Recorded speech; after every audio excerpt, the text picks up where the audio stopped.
അൽഹംദുലില്ലാ, അങ്ങനെ നമ്മുടെ ജേർണി ടു ദി സെൽഫിന്റെ 40ാമത്തെ ദിവസത്തിലേക്കാണ് നമ്മൾ എത്തിയിരിക്കുന്നത്. റബ്ബിന്റെ അപാരമായ അനുഗ്രഹം കൊണ്ട് ഈ 40 ദിവസം എനിക്ക് നിങ്ങളോട് കൂടിച്ചേരാൻ വേണ്ടി പറ്റി. ആ യാത്രയിൽ കുറച്ചു പേരൊക്കെ ഇടയിൽ വെച്ചിട്ട് സ്കിപ്പായി പോയിട്ട് കാണുന്നുണ്ട്. ചിലപ്പോൾ അവർ റെക്കോർഡ് കേൾക്കുന്നുണ്ടായിരിക്കാം, ചിലപ്പോൾ അവർക്ക് വേറെ എന്തെങ്കിലും പ്രശ്നങ്ങൾ കൊണ്ടായിരിക്കാം. Not problem. People are different but okay. ഓരോ വ്യക്തികളും ഡിഫറെന്റ് ആണ്, എല്ലാവരും ഓക്കെയാണ്. പക്ഷേ എല്ലാവർക്കും എല്ലാം എല്ലാ സമയത്തും ഒരേപോലെ അനുഭവിച്ചു കൊള്ളണം എന്നില്ല. അപ്പൊ അതുകൊണ്ട് ഡോണ്ട് വറി. നമ്മളിലേക്ക് റബ്ബ് സുബ്ഹാനഹു വ തആല ചിലതിനെ നൽകും, ചിലതിലേക്ക് റബ്ബ് ചില ആളുകളിലേക്ക് ചിലതിനെ തടഞ്ഞു വെക്കും. എന്നാൽ നമ്മുടെ മുന്നിലേക്ക് റബ്ബ് നൽകുന്നതും തടയുന്നതും എന്താണ്? നമ്മുടെ മുന്നിലേക്ക് ഖൈറായതിനെ അള്ളാഹു തുറന്നു വെക്കുകയും ഷെറായതിനെ നമ്മളിൽ നിന്നും അടച്ചു വെക്കുകയും ചെയ്യട്ടെ. ഇവിടെ നമ്മളുടെ ഈ ഒരു വാട്സപ്പ് ഗ്രൂപ്പിൽ എല്ലാ ദിവസവും നമ്മുടെ ക്ലാസ്സിന്റെ ലിങ്ക് വരുന്നുണ്ട്. നമ്മുടെ ഈ ക്ലാസ് എത്രത്തോളം വാല്യൂ ഉള്ളതാണെന്നോ വാല്യൂ ഇല്ലാത്തതാണെന്നോ തീരുമാനിക്കേണ്ടതും പറയേണ്ടതും നിങ്ങളാണ്. അതുകൊണ്ട് തന്നെ ഇവിടെ നമ്മളുടെ ആ ലിങ്ക് കയ്യിലിരിക്കുന്ന ആ മൊബൈൽ ഫോണിൽ വന്നിട്ടും ആ ലിങ്കിലൊന്ന് ക്ലിക്ക് ചെയ്ത് ആ ക്ലാസ്സിനൊന്ന് സെറ്റ് ചെയ്ത് കയറണം എന്നുള്ള ടെൻഡൻസി ഉള്ള ഒരു വ്യക്തികളെങ്കിലും നമ്മുടെ ആ ഗ്രൂപ്പ് ഉണ്ടെങ്കിൽ അൽഹംദുലില്ലാ ആണ് ആ ഗ്രൂപ്പിന്റെ നിലനിൽ. അവിടെ പറഞ്ഞു വരുന്നുള്ളത്, നമുക്ക് റബ്ബ് സുബ്ഹാനഹു തആല അബണ്ടൻസ് സന്തോഷങ്ങൾ നൽകുക പല മാർഗത്തിലൂടെയായിരിക്കാം. പക്ഷേ ഈ പല മാർഗത്തിലൂടെ നമ്മുടെ മുന്നിലേക്ക് നമുക്ക് സന്തോഷങ്ങളെ റബ്ബ് സുബ്ഹാനഹു വ തആല നൽകുന്നുണ്ടെങ്കിൽ അത് കയ്യിൽ കിട്ടിയിട്ടും അതിനെ അനുഭവിക്കാനോ ആസ്വദിക്കാനോ പറ്റാത്ത എത്രയോ പേർ. അപ്പോഴാണ് അവിടെയാണ് നമുക്ക് റബ്ബിന്റെ തൗഫീഖിന്റെ ഒരു പ്രാധാന്യം മനസ്സിലാവുന്നത്. അള്ളാഹുവിന്റെ തൗഫീഖ് ഉണ്ടെങ്കിലല്ലാതെ നമുക്ക് ഒരു കാര്യവും നമുക്ക് ചെയ്യാൻ വേണ്ടി പറ്റില്ല എന്നുള്ളത്, അല്ലെ? അപ്പൊ അവിടെ റബ്ബിന്റെ ആ ഒരു തൗഫീഖ് കിട്ടിയ ആളുകളുടെ കൂട്ടത്തിൽ വെച്ചിട്ട് ആ ഒരു തൗഫീഖിന് ഇരയായവരാണ് അൽഹംദുലില്ലാ നമ്മൾ. ഇവിടെ ക്ലാസ് എടുക്കുന്ന വ്യക്തി ഞാനാണെന്നോ ക്ലാസ് എടുക്കുന്ന വ്യക്തിയെ കുറിച്ചിട്ടോ അല്ല, പകരം ഒരു വ്യക്തിയിൽ നിന്ന് നമ്മളിലേക്ക് എന്തെങ്കിലും പകർന്നെടുക്കാനോ ഉണ്ടോ എന്ന് നോക്കാം. എന്നാൽ ഒരു വ്യക്തിയിൽ നിന്ന് നമുക്ക് എന്തൊക്കെ അതിൽ നിന്ന് ഒഴിവാക്കാം എന്ന്. അപ്പൊ അതുകൊണ്ട് തന്നെ നമുക്ക് ക്ലാസ് എന്ന് പറയുന്നതിനപ്പുറത്തേക്ക് നമ്മളുടെ ഒരു കൂട്ടായ്മയുടെ ഒരു സംഗമം. നമുക്കൊരു ക്ലാസ് എന്ന് പറയുമ്പോൾ ക്ലാസ് എടുക്കുന്ന വ്യക്തി ഒരുപാട് നോളജ് ഉള്ളവരായിരിക്കണം, അല്ലെ? ഞാൻ ഇപ്പോഴും ഒരു സ്റ്റുഡൻ്റ് ആണ്. അപ്പൊ ആ ഒരവസ്ഥയിൽ നോക്കുമ്പോൾ ഒരു സ്റ്റുഡൻറ്റിന് ഒരു ക്ലാസ് എടുക്കാനുള്ള പെർമിഷൻ ഉണ്ടോ? Is correct. നമുക്ക് ഒരു സ്റ്റുഡൻ്റായി വരുമ്പോൾ നമ്മൾ പഠിക്കുന്ന ഓരോ വിഷയവും നമ്മളിലേക്ക് എക്സ്പീരിയൻസ് ചെയ്യാൻ വേണ്ടി, നമ്മളിലേക്ക് പ്രാക്ടിക്കൽ ആക്കാൻ വേണ്ടിയിട്ട് നമുക്ക് ഏറ്റവും ഉതകുന്ന ഒരു സംഭവമാണ് നമ്മുടെ ഈ ഒരു ക്ലാസ് എന്ന് പറയുന്നത്. അപ്പോൾ ഞാനിവിടെ പറഞ്ഞു വരുന്നത്, ഞാൻ പറയുന്ന ഓരോ വിഷയവും ഓരോ സെന്റൻസും ഓരോ വാക്കും അത് നിങ്ങളോടല്ല, അത് എന്നോട് തന്നെയാണ് ഞാൻ പറയുന്നത്. അപ്പൊ നിങ്ങൾ വിചാരിക്കും സ്വന്തത്തിനോട് പറയാൻ ഇവിടെ ഒരു സൂം ലിങ്ക് ഇടേണ്ട ആവശ്യമുണ്ടോ എന്ന്. ഞാൻ എന്നോട് പറയുമ്പോൾ ആ പറയുന്നത് കേൾക്കുന്ന ചുറ്റുപാടുമുള്ള ഏതേലും ഒരു വ്യക്തിയെങ്കിലും ഉണ്ടെങ്കിൽ ഞാൻ എന്നോട് പറയുന്ന ആ സംഭവത്തെ ആ വ്യക്തി കേൾക്കുകയും ആ വ്യക്തി അത് ഉൾക്കൊള്ളുകയും ചെയ്യുന്നുണ്ടെങ്കിൽ ചെയ്തോട്ടെ. ഇത്ര മാത്രമേ അത്യാവശ്യമുള്ളൂ. അപ്പൊ അതുകൊണ്ട് അൽഹംദുലില്ലാ, എൻ്റെ ഈ ഒരു വോയിസ് കേൾക്കുന്ന, എൻ്റെ റെക്കോർഡ് പിന്നീട് കേൾക്കുന്ന എല്ലാ സഹോദരിമാരോടും, അതുപോലെ കുറഞ്ഞ ജെൻസും ഉണ്ട് നമ്മുടെ ഗ്രൂപ്പ്, അവരോടൊക്കെ പറയാണ്, നിങ്ങൾക്ക് എൻ്റെ വോയിസ് ഒന്ന് കേൾക്കുക എന്നുള്ളതിലപ്പുറത്തേക്ക്, ഞാൻ എന്താണ് എന്നുള്ളത് നോക്കുന്നതിനപ്പുറത്തേക്ക്, ഞാൻ പഠിക്കുന്ന, ഞാൻ എന്നോട് പറയുന്ന ഒരു സെന്റൻസ് നിങ്ങളും കൂടെ ഇരുന്ന് നീ കേൾക്കുക. നമുക്കൊരുമിച്ച് വളരാം, ഒരുമിച്ച് മുന്നോട്ട് പോകാം. ഇൻഷാ അല്ലാ, അള്ളാഹു സുബ്ഹാനഹു തആല നമ്മളെ ഒരാളെയും പരസ്പരം കണക്ഷൻ ഇല്ലാതെ സൃഷ്ടിച്ചിട്ടില്ല എന്നായിരുന്നു നമ്മൾ ഇന്നലെ ചർച്ച ചെയ്തിട്ടുണ്ടായത്. ഇനി ഈ വ്യക്തികളായ നമ്മളെ പരസ്പരം കണക്ഷൻ ഇല്ലാതെ സൃഷ്ടിച്ചിട്ടില്ല എന്നുള്ളത് മുഖ്യാണ്. എന്നാൽ നമ്മളുടെ ഇത്രയും ദിവസമായിട്ടും ഇത്രയും വർഷമായിട്ടും നാം നമ്മുടെ കൂടെ കൊണ്ടുപോകുന്ന നമ്മുടെ ശരീരത്തിന്റെ കണക്ഷൻസ് എവിടെയാണ്?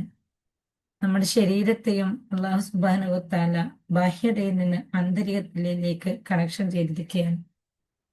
അപ്പൊ കണക്ഷൻ ഇല്ല എങ്കിൽ നമുക്ക് മുമ്പിലോട്ടത്തേക്ക് ജീവിതമില്ല. കണക്ഷൻ ഇല്ല എങ്കിൽ നമുക്ക് ജീവിതം തന്നെ ഇല്ല എന്നുള്ളതിനുള്ള ഉത്തമ ഉദാഹരണമാണ് നമ്മൾ ഓരോരുത്തരും.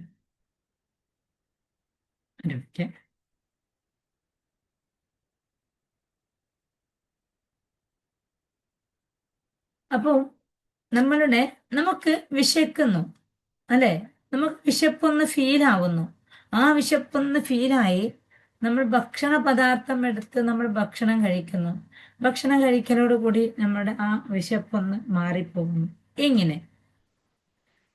ഞാനും നിങ്ങളും നമ്മളുടെ വിശപ്പെന്നുള്ള ഫീലിംഗ് നമുക്ക് അനുഭവപ്പെടുന്നത് എവിടെയാണ്? വിശപ്പിന്റെ ഫീൽ നമുക്ക് അനുഭവപ്പെടുന്നത് നമ്മളുടെ സ്റ്റൊമക്കിലാണ്, അല്ലേ? എന്നാൽ ആ വിശപ്പിന്റെ ഒരവസ്ഥ നമുക്ക് വരുമ്പോൾ നമ്മൾ ചിലപ്പോൾ തളരും, നമ്മുടെ കൈകാലുകൾക്ക് ശേഷിയില്ലാതാവും, അല്ലേ? നമുക്ക് നന്നായിട്ട് വിശന്നാല് നമുക്ക് ഒരു എനർജിയും ഇല്ലാത്തൊരവസ്ഥയിലേക്ക് എത്തും. എന്നാൽ നമ്മുടെ ശരീരത്തിലെ ഓരോ അവയവങ്ങളിലും ആ അവസ്ഥ നമുക്ക് ഫീൽ ചെയ്യുന്നുണ്ടെങ്കിൽ, ആ അവസ്ഥ നമുക്ക് മനസ്സിലാക്കാൻ വേണ്ടി പറ്റുന്നുണ്ടെങ്കിൽ, നമുക്ക് വിശപ്പെന്ന ആ ഒരു അവസ്ഥ വന്നപ്പോൾ നമ്മുടെ ആദ്യം നമ്മുടെ വയറ്റിൽ നിന്നുണ്ടാവുന്ന ആ ഒരു ഫീൽ, പിന്നീട് നമ്മുടെ ഓരോ അവയവങ്ങൾക്കും ഉണ്ടാവുന്ന ഒരു ഫീൽ. പക്ഷേ ഇവിടെ ഒരു വിശപ്പ് വരുമ്പോൾ നമ്മളുടെ വായയിലേക്ക് എന്തേലും ഒരു ഫീൽ വരാറുണ്ടോ? വിശപ്പ് അനുഭവപ്പെടുന്ന സമയത്ത് നമ്മുടെ വായയിലേക്ക് എന്തെങ്കിലും ഒരു ഫീൽ വരാറുണ്ടോ? ഇല്ല. വിശപ്പ് അനുഭവപ്പെടുമ്പോൾ നമ്മുടെ വായിലേക്ക് ഒരു ഫീലും വരാറില്ല.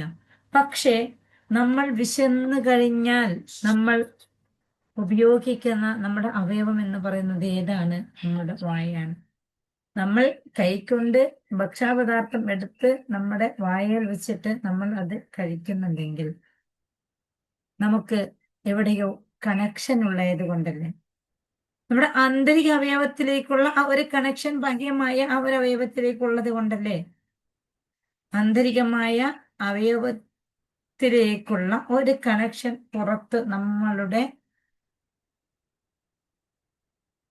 പുറത്ത അവയവമായ ആ വായയിലേക്ക്, ആ മൗത്തിലേക്ക് റബ്ബ് സുബ്ഹാനഹു വ തആല ഒരു ഫീൽ ഇട്ട് തരുന്നുണ്ടോ? ഇല്ല. പകരം ഫീല് കൊടുക്കുന്നത് മറ്റ് പല അവയവങ്ങളിലേക്കാണെങ്കിലും നമ്മൾ ചെയ്യുന്നത് ഈ ഒരു അവയവത്തിലൂടെയാണ് നാം ഭക്ഷണ പദാർത്ഥങ്ങൾ ഉള്ളിലേക്ക് കൊടുക്കുന്നത്. അപ്പൊ ആ ഒരു അവയവത്തിലൂടെ നമ്മൾ ഇങ്ങനെ പുറത്തേക്ക് കാണുന്ന, നിങ്ങളുടെ സംസാരിക്കുന്ന നമ്മുടെ ഈ ഒരു മൗത്ത്, ആ മൗത്തിനെ, ആ ഒരു വായയുടെ ഫീലിങ്, ആ ഒരു വായയുടെ അവസ്ഥ നമുക്ക് ആകെ അറിയാവുന്നത് ഒന്ന് ചിരിക്കാനും, ഒന്ന് സംസാരിക്കാനും, ഒന്ന് ഭക്ഷണം കഴിക്കാനും എന്നുള്ളത്. പക്ഷെ ഈ വിശന്നപ്പോ, ശരീരം തളർന്നപ്പോ ഈ വായിലേക്ക് നമ്മൾ എന്തേലും വെച്ചു കൊടുക്കുന്നുണ്ടെങ്കിൽ അത് കുറച്ച് കഴിയുമ്പോൾ നമ്മുടെ ബോഡി എനർജിയായി മാറ്റപ്പെടുന്നുണ്ട്. നമ്മുടെ ബോഡിയിൽ ആ ഒരു സംഭവം എനർജിയായി മാറ്റപ്പെടുന്നുണ്ടെങ്കിൽ അതിന് നമ്മളുടെ വായയ്ക്ക് ഉത്തരവാദിത്വമില്ലേ? യെസ്, തീർച്ചയായിട്ടും. അങ്ങനെ നമുക്ക് ആ അത്രയും നല്ല ഒരു വിശപ്പെന്ന ആ ഒരു ഫീല് വരുന്ന സമയത്ത്, ആ വിശപ്പെന്ന ഫീലിൽ നമ്മുടെ ശരീരം മുഴുവനും തളരുന്ന സമയത്ത്, ആ വിശപ്പെന്ന ഫീലിനെ കൺട്രോൾ ചെയ്യാൻ, ആ വിശപ്പെന്ന ഫീലിനെ ഒന്ന് ബ്രേക്ക് ചെയ്യാൻ നമ്മൾ ഉപയോഗിക്കുന്നത് നമ്മളുടെ വൈഷ്ണവയമായ നമ്മുടെ മൂത്താണ്. അപ്പൊ ഇൻഷാ അല്ലാഹ് നമുക്ക് എല്ലാവർക്കും അറിയാൻ വേണ്ടി പറ്റും നമ്മളുടെ മൗത്തിന്റെ ഓരോ ഓരോ ഡിഫറെന്റ് മേഖലയിലുള്ള കഴിവുകൾ. അപ്പോ നമ്മൾ എന്ത് ചെയ്യാ, നമ്മളെ സ്വാധീനിക്കുന്ന നമ്മളുടെ വിശപ്പെന്ന് പറയുന്ന ആ ഒരവസ്ഥയെ സ്വാധീനിക്കാനും അതിൽ നിന്ന് നമ്മളെ രക്ഷപ്പെടുത്താനും നമ്മളുടെ കൂടെയുള്ള ഒരു അവയവമാണ് നമ്മുടെ നാവ് എന്ന് പറയുന്നത്. സോറി, നമ്മുടെ വായ എന്ന് പറയുന്നത്. എന്നാൽ ആ വായക്കകത്തുള്ള നമ്മുടെ നാവും ആ വായക്കകത്തുള്ള നമ്മുടെ നാവെന്ന് പറയുന്നത് നമുക്ക് അറിയാൻ വേണ്ടി പറ്റും നമ്മൾ അത്രമാത്രം സൂക്ഷ്മതയിൽ കാത്തു സൂക്ഷിക്കേണ്ടതാണ് എന്ന്. എന്നാൽ അൽഹംദുലില്ലാ ഈ പുണ്യമാക്കപ്പെട്ട റമദാനിൽ നമുക്ക് നമ്മളുടെ ആ ഒരു അവയവത്തെ നമ്മൾ എന്ത് ചെയ്യണം? നമ്മൾ കൂടുതൽ കൺട്രോൾ ചെയ്യണം.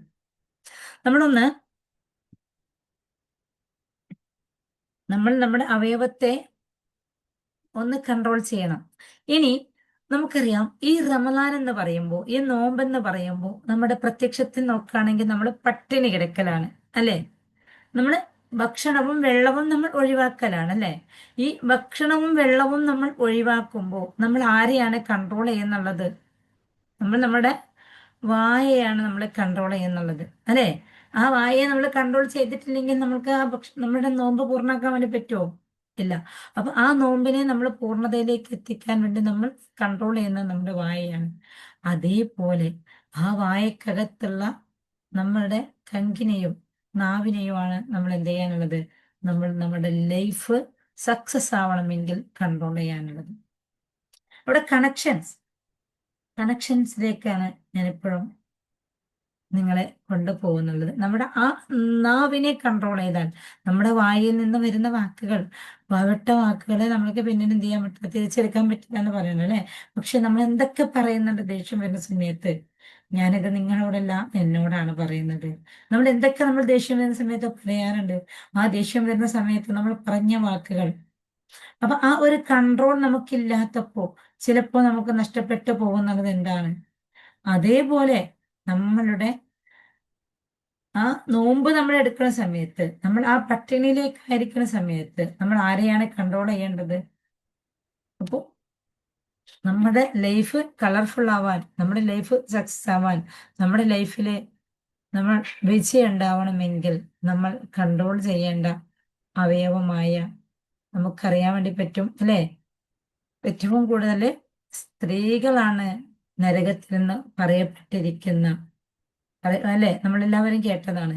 പക്ഷെ സ്ത്രീകൾക്കാണ് ഏറ്റവും എളുപ്പം സ്വർഗത്തിൽ കിടക്കാനും, എന്നിട്ടും ഏറ്റവും കൂടുതൽ നരകാവകാശി സ്ത്രീകളാണെന്നുള്ളതും എന്തുകൊണ്ട് എന്നുള്ളതും നമ്മൾ പഠിച്ച വിഷയമാണ്. ഞാനൊരു കിതാബോധ്യ വ്യക്തിയല്ല, അതുകൊണ്ട് ഞാൻ ആ വിഷയത്തിലേക്ക് കൂടുതൽ പോകുന്നില്ല. നമ്മൾ ഇതുവരെ കേട്ടിരുന്ന ഒരു സംഭവം ആയതുകൊണ്ട് ജസ്റ്റ് ഒന്ന് സൂചിപ്പിച്ചത് മാത്രം, കണക്ഷനിലേക്ക് വേണ്ടിയിട്ട്.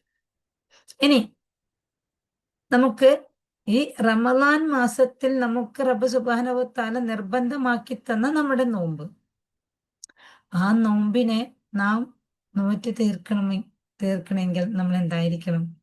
നമ്മുടെ വായയെ നമ്മൾ കൺട്രോൾ ആക്കിയിരിക്കണം, അല്ലെ?